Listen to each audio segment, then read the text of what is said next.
Good morning. Hearing the slurp. Hello. It's not always good morning where you are. It's fall in the northern hemisphere.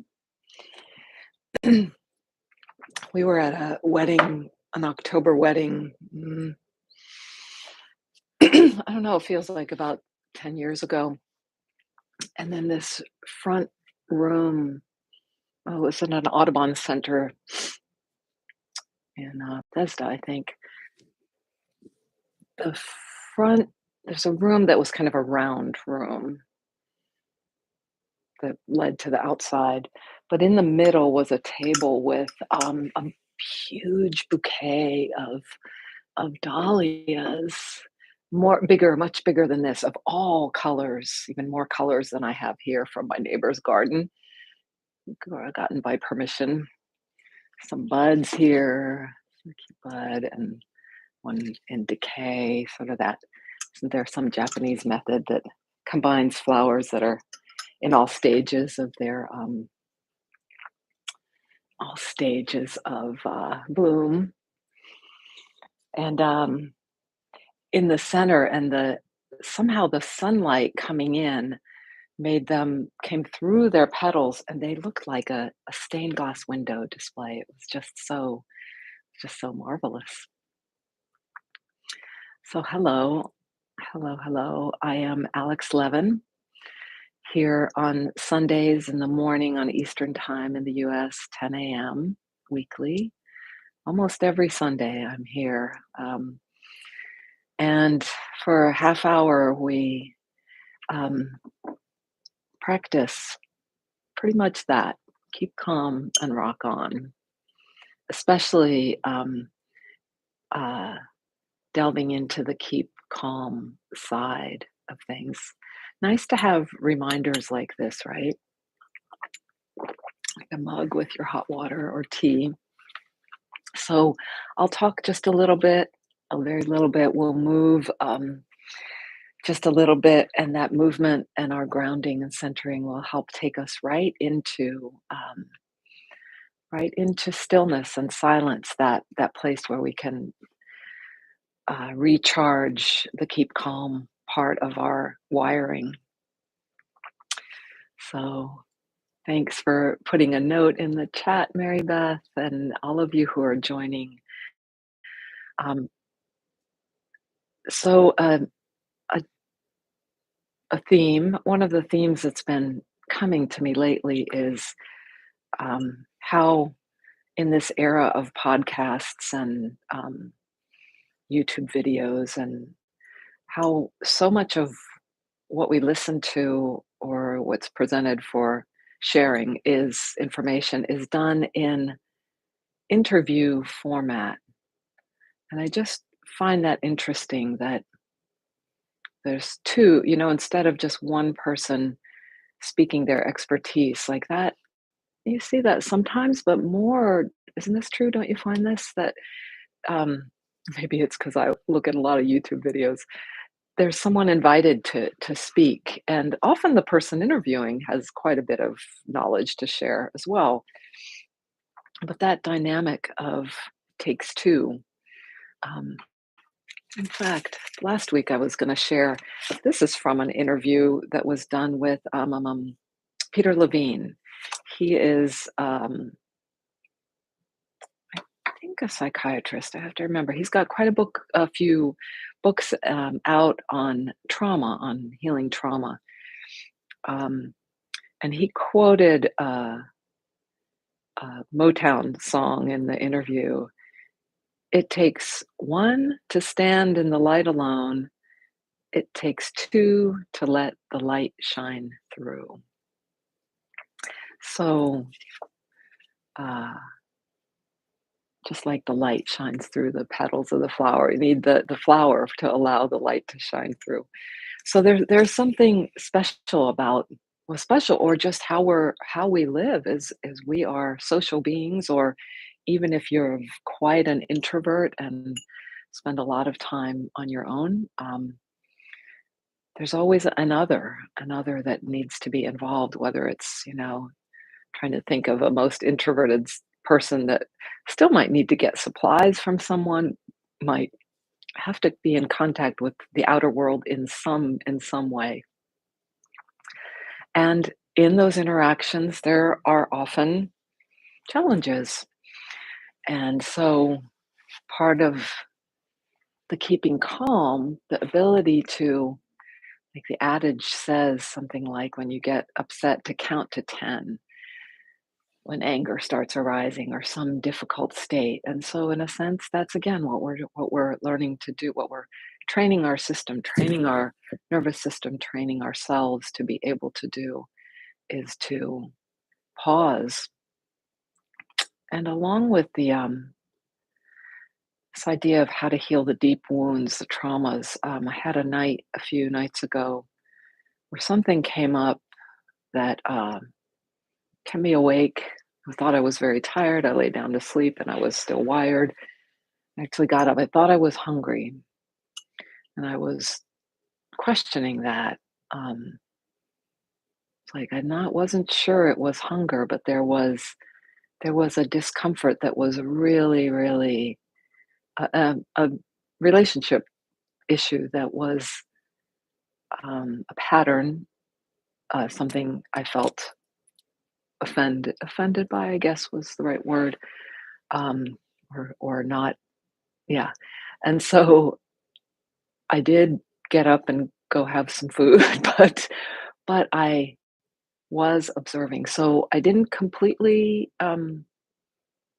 pause to really, I wasn't able to completely, really, in a way, nakedly look at what the feeling was, but I was closer to it. I was closer. And it did help me to carry on, to, right, to keep, well, rock on, carry on, whoops, spilled the water.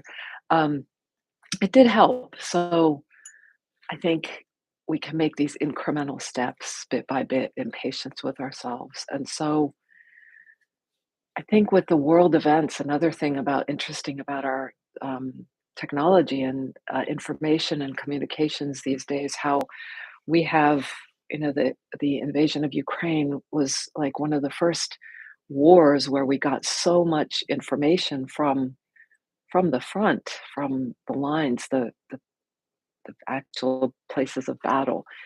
And the similar with the Israel Gaza situation now, that we're getting so much information that in some ways it's very can be confusing, and what's true, what's not true. It's one perspective, it's not the whole, it's what's the context. All these are important things, but they're also, it's quite amazing that we can get this information. Many people can be informed, and um, maybe it's where I choose to put my attention, but finding that um, voices, I'm hearing and feeling voices and intention and prayers for peace, which is, again, maybe that's my choice. And maybe, as in the Course in Miracles, as a text I enjoy learning from, the they often boil down, like, what is it you really want, to ask yourself, what is it you really want? Do you want to choose love or fear, and or peace or fear?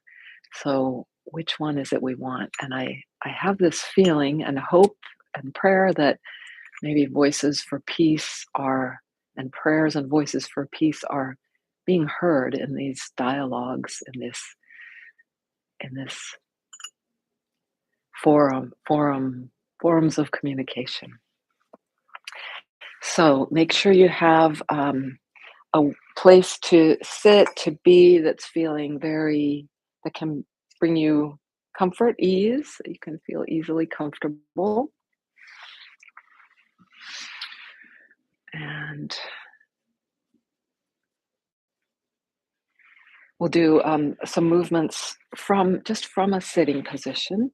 And then, but you could do it from standing up. You could also do it from lying down,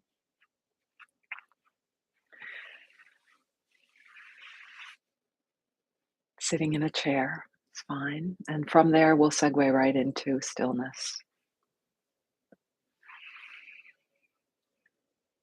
So let's arrive. Maybe you've been doing that as you listen to my words,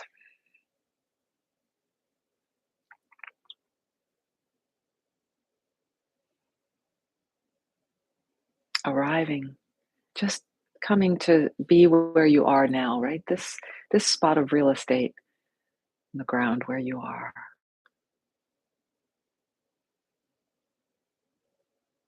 Perhaps beginning to sense that breath is here.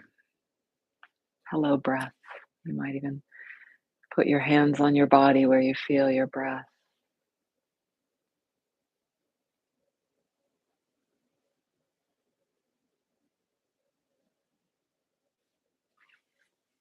And begin to let your attention gently settle to where you feel the ground underneath you. It could be the chair, it could be the couch, the bed,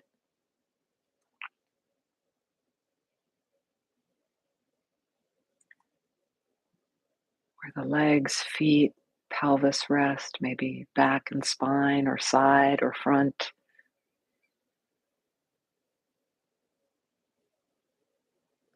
where your hands, arms are finding ground.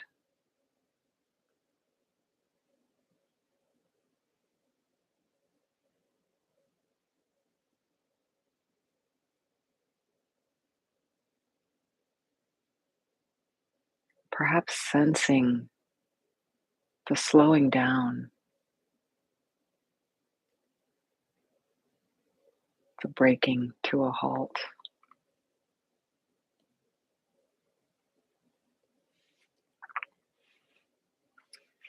Gonna have us shift position if you're sitting like me to put your feet out in front of you. If you're sitting in a chair, you can just be where you are. If you're standing, bend your knees a little bit. If you're laying down, just have your knees bent as well. And press your right foot, heel into the ground and release. Just do that slow enough with just the right foot and leg. Just press. I'm pressing more to my heel and then releasing and staying with the release till it goes all the way, till it releases. You feel it coming up all the way through your body, the shift. And when you're pushing, sensing your breath and feeling how all of the body is somehow connected, involved. Eyes softening, jaw softening.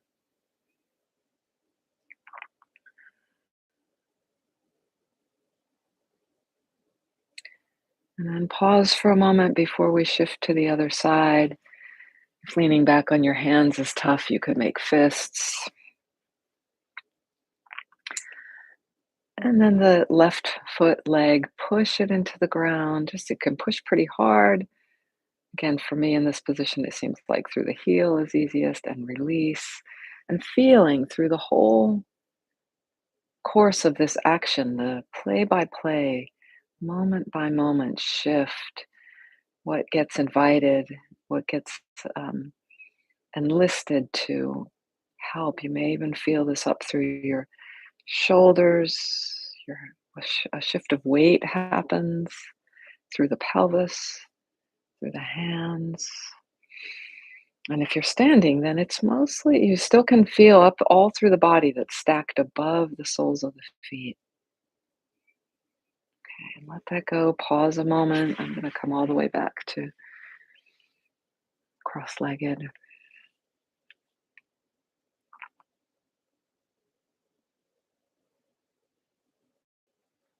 Pausing and sensing what energies are present now, what might have shifted, what you sense is different.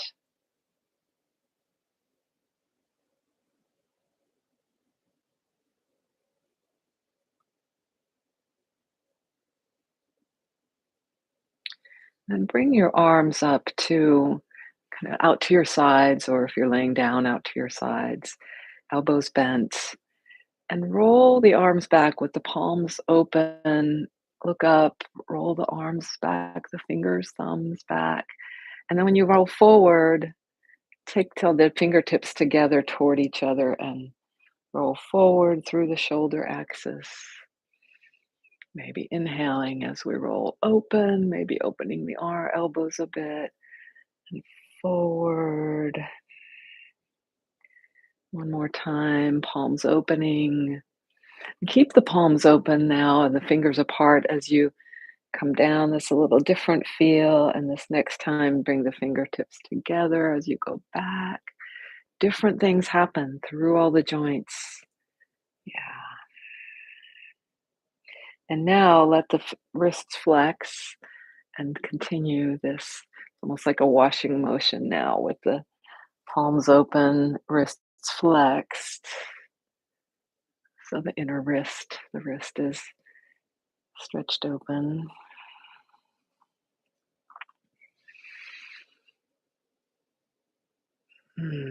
Let it go. Come back to a still place.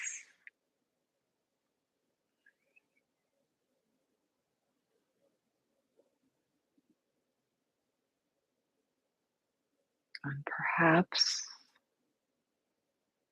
as you're just feeling how the energy might be already again different than last time we paused. And just in a very easy way, segue to where you'll take your stillness. And I'm going to reconsider. I'm going to sit on between my heels and use the blanket and pillow behind me to do that. For about 8 minutes of a stillness, sitting meditation. Take your time to set it up just right.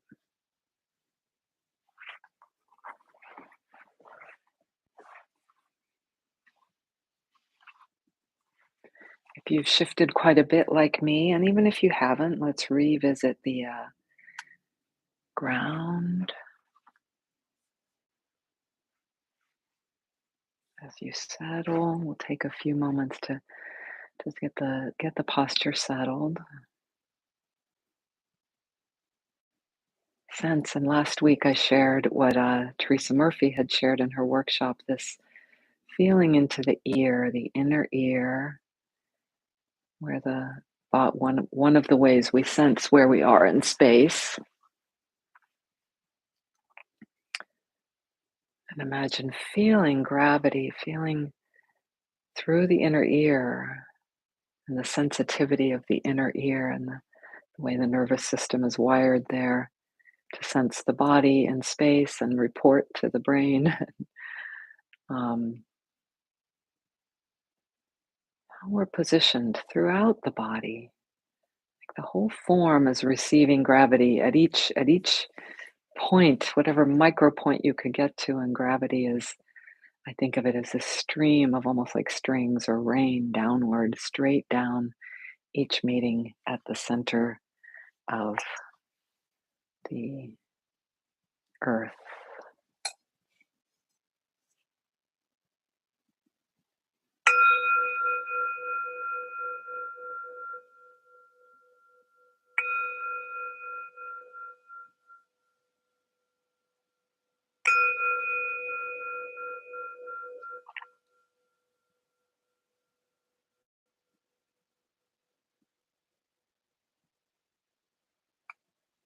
So making this commitment to stillness is is part of this training in tenderness, this training to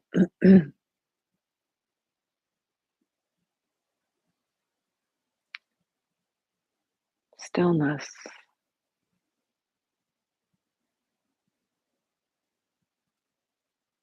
to backing away from um, the busyness, the thoughts, everything that's moving and changing, to resting back into that part of us that is just presence, or that all of us. That's not a part, it's the all of us that is presence, that is awareness.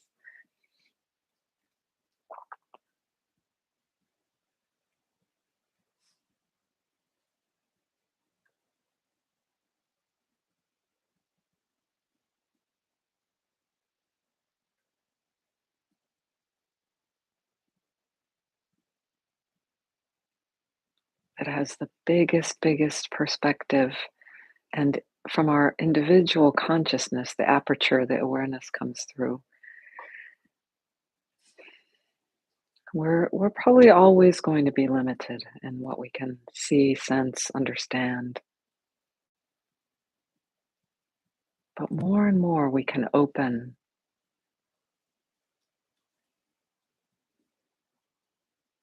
into that unknown and make the opening for it.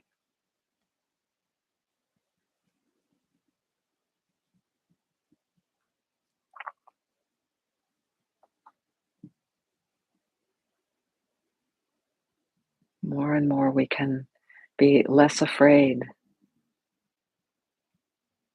of that unknown.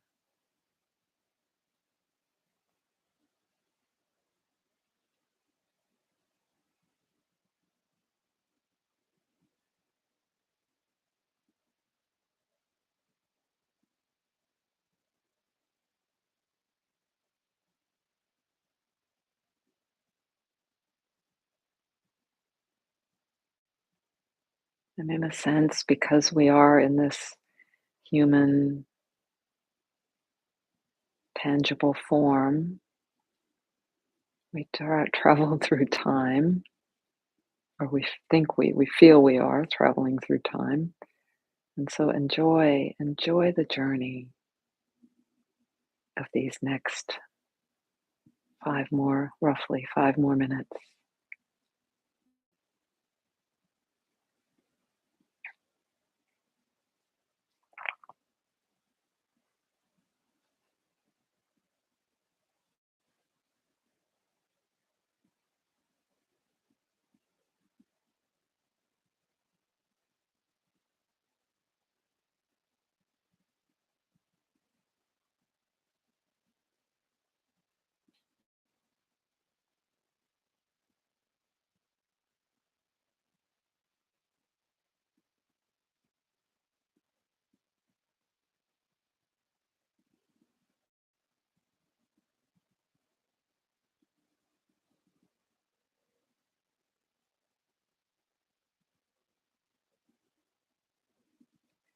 Pretty much effortlessly as you as we are in this journey, we can have this program running to keep reminding us to relax a little more.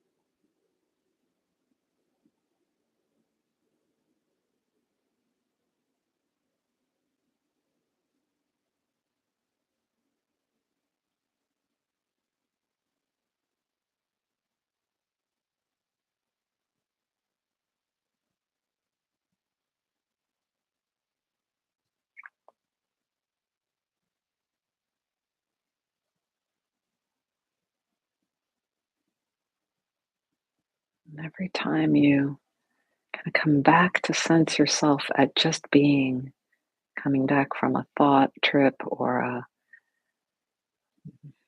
out of body experience, just make a little celebration when you come back to being, just pure being.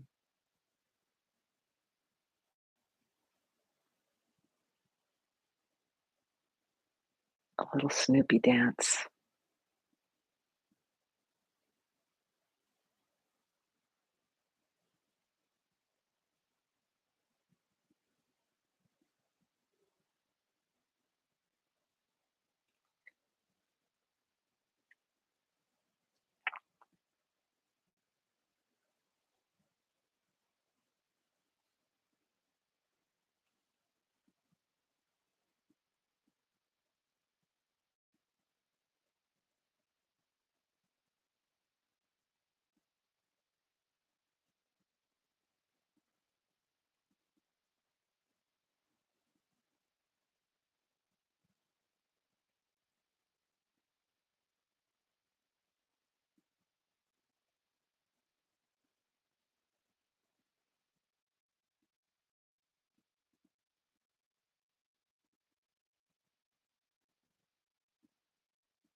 Few more breaths together here.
Maybe hearing the bell, you were just into like really good deep meditation. It's something that seems to happen so often like that. At the retreats with Adyashanti, when we would have our meditation periods and the bell would ring, and invariably that was right when it was like, oh, it was so easy being there. And we were instructed to then we would stand up and bow. And so we'll bow together now. And then if we wanted to, instead of going on the break, you could just go back, sit back down right into your meditation. And one of the reasons for having that discipline of just coming to the pause, coming out of the stillness, having the ritual, doing this together, was to is because of the rock on part. Keep calm, but carry on, rock on. We've got to. There's a balance of for the most part, we were rocking on too much, but we tend to we there can be a tendency to want to, even if we are involved in too much doing, to be sort of seduced by the stillness. And I am definitely one of those people with that paradox of oh, always doing, but really seduced by the idea of just deep stillness. And really, it's a blend and balance of the two that serves us. Um, and I'll just leave you with one more thought as we sort of related to that Motown song idea. And isn't it interesting how certain teachers or writers' work is so easy to remember? I'm thinking of Erich Schiffmann, who so many of us in this community look to his teachings. How easy it is to remember his little aphorisms, his sayings, which he himself, one of them was what he said, something like, in terms of sharing and teaching, to get it simple, but simple is not easy to get to simple. Like an elegant, I always think of like an elegant or a successful, entertaining a dinner or a gathering that looks effortless. A lot of effort usually goes into those things. And so he has this one says, be the place where light shines through. It's good for everyone and it's good for you. Thank you for joining me.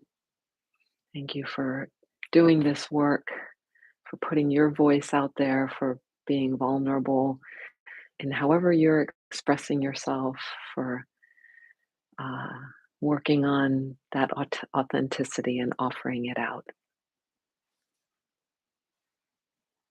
Ciao, ciao. Visit us often, sunandmoonstudio.com. Thank you. Bye bye, Mary Beth. We'll give you a glimpse of who's with me.